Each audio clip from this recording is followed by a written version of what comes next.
Hey, how you doing? My name is Mike. This is a Freight Broker TV video. Today we continue in our series of how to become a successful freight broker. This is part 4.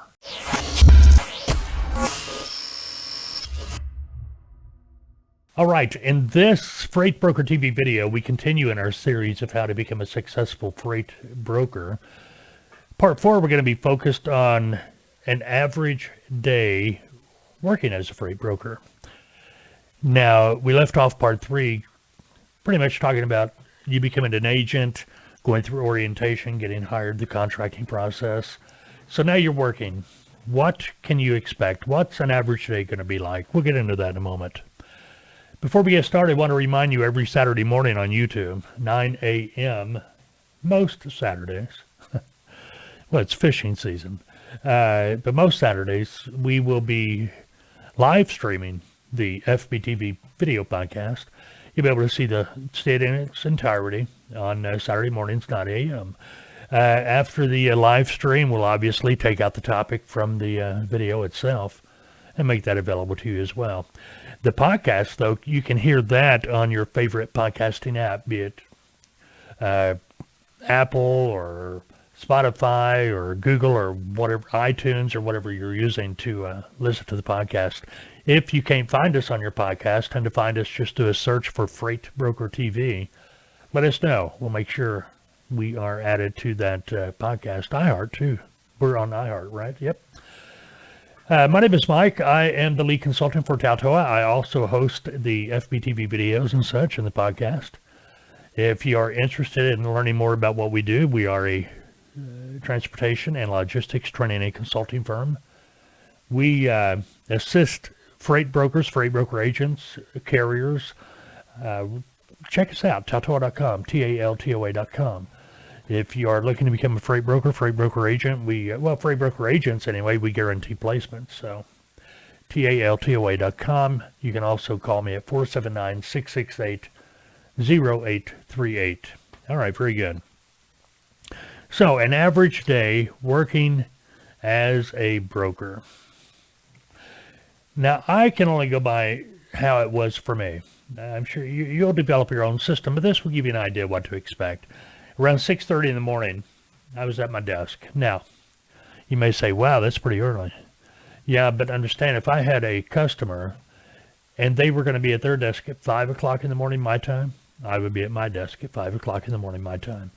The main thing is you should be at your desk when your customer is at their desk. So if you got a customer 5 o'clock in the morning, 4 o'clock in the morning, yeah, you need to be at your desk so you can help them. That's just these little details, I keep talking about.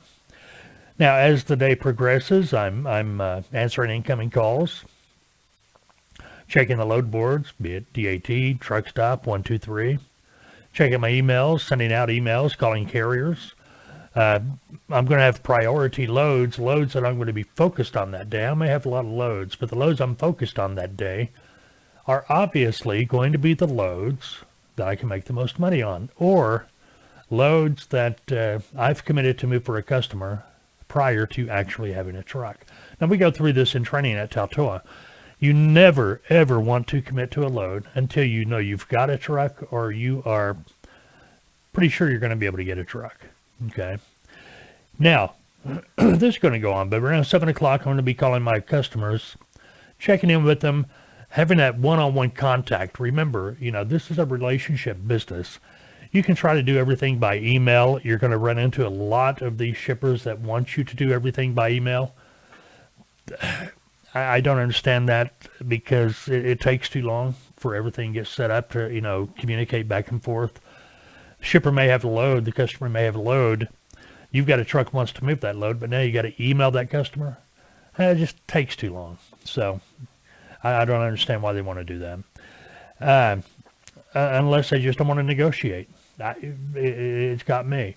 I hear of customers that are like that from my clients that just want to do everything by email. And my recommendation, if that's the truth, that the customer is wanting to do everything by email, I tell them, hey, do what you can. You got to make them happy, but try to work it into where you can call them occasionally because you want to have that personal contact. Personal contact will help you build the relationship. I am calling carriers again, like I said, for my loads, my priority loads I can make the most money on, or loads I've committed to move for a customer. But what about the other loads?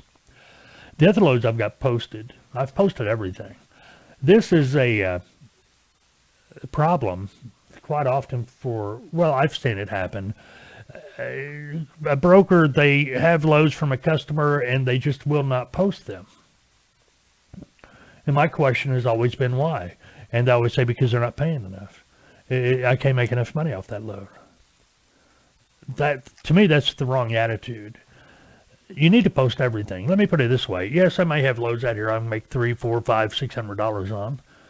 And this load I can only make $50 on. I'm not going to get out here and spend 2 or 3 hours trying to find a truck to make $50 when I've got other loads I can make $400, $500, $600 on. I mean, that's just common sense. But I will post it. If a truck calls me and they want that load, great. All I did was answer the phone and do the paperwork for $50. Made $50 out of it. The thing is, as a broker, you have to remember you are an intermediary. You're the go-between. That load you don't want to post, that could be the load one trucking company needs to be able to get their truck back to a destination they need that truck to be. It could be a true backhaul. It could be a load they need to get that truck, that driver back home. Maybe his wife's having a baby. You see what I'm saying? Don't make that decision for somebody else. Hey, if it's not paying enough, it's not paying enough, but there could be a truck that needs that load for a specific purpose. Now, around 10 a.m. till lunchtime, I'm prospecting, contacting new customers.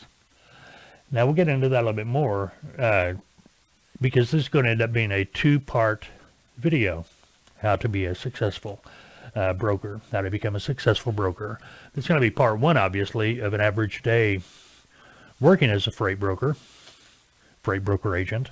The thing is, freight broker and freight broker agent, you both do the same thing. A freight broker, the terminology, the freight broker is actually the company. When you're working with a customer, even as an agent, to them, you're going to be their freight broker in title only. Okay. So, we got to keep those two separated, but understand they each have their own distinct definition. During this period, too, I'm taking calls from shippers, usually by 10, 11 o'clock in the morning. The rush time of the day for moving loads is pretty much winding down. And you're starting to prepare already for tomorrow, and you're still looking at possibly ways to get loads moved today. Now, what about these loads you've committed to, and maybe you've not been able to get a truck? Well, the best thing to do there is if you've committed to loads in the past with a customer, you have a pretty good idea, and you've moved those loads in the past, you have a pretty good idea how long it takes you to get a truck in there to move that load. More times than not, you've got trucks you can call immediately because they've moved the load for you in the past. But let's say, you get the load, usually within 15 minutes you can get a truck. Well, maybe it's 20 minutes. Maybe it's 25 minutes. You should be hearing the bells going off in your head. Hey, something's wrong here. There's something's changed. Something's not working. I give it about 15 more minutes, then I'm calling my customer. I'm letting them know, hey, this isn't quite working out for me today. Just giving you a heads up. You want to communicate. Communication is the name of the game. Believe it or not, that communication, even when you got to give a customer bad news like that, they appreciate it. They've got to understand that they can lose their job from what you do. So you got to keep them in the loop. Talk to them. All right, we're going to wrap this one up. Part 2 of part 4, average day of working as a freight broker. We'll get to that next time. All right, have a good day. Unless, of course, you've made other plans. See you later.